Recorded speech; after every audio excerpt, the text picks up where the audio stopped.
રાજાની પરીક્ષા કરી. પરીક્ષા કોની થાય? લોખંડની ના થાય. પરીક્ષા પિત્તળની ના થાય. પરીક્ષા તોબાની ના થાય.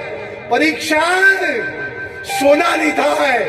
એમ 8 દિવસ સુધી સંસારે પરીક્ષા કરી છે ને, સંસારી માણસોની નથી કરી.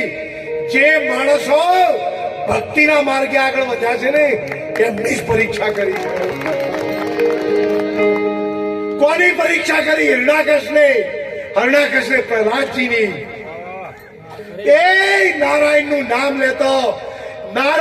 નામ લેતા વારે તેને તજીએ, મનસા વાચા કર્મણાય લક્ષ્મી વર્ણ ભજીએ.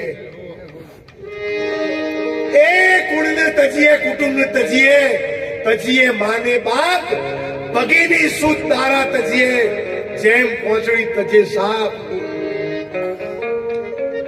પ્રથમ પિતા પ્રહલાદે તજ્યો, નવ તજ્યું હરિનું.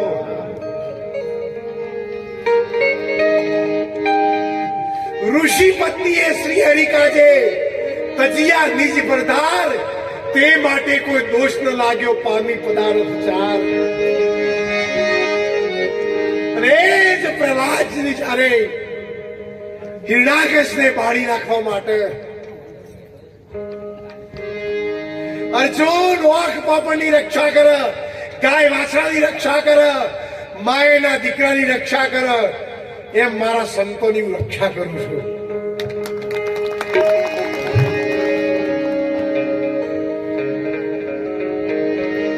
મારા ભક્તોની રક્ષા કરું છું.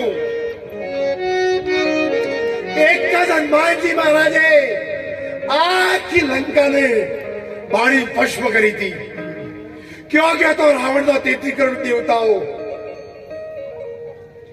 33 કરોડ દેવી દેવતાઓ, 22 કરોડ ભૂત પ્રેતો, 28 કરોડ રાક્ષસો હોવા થતા એક રામ નામના પ્રતાપથી આખી લંકા બળીને ભસ્મ થઈ હતી. પણ હનુમાનજી મહારાજનું એક રૂવાટું પણ નહોતું મળ્યું.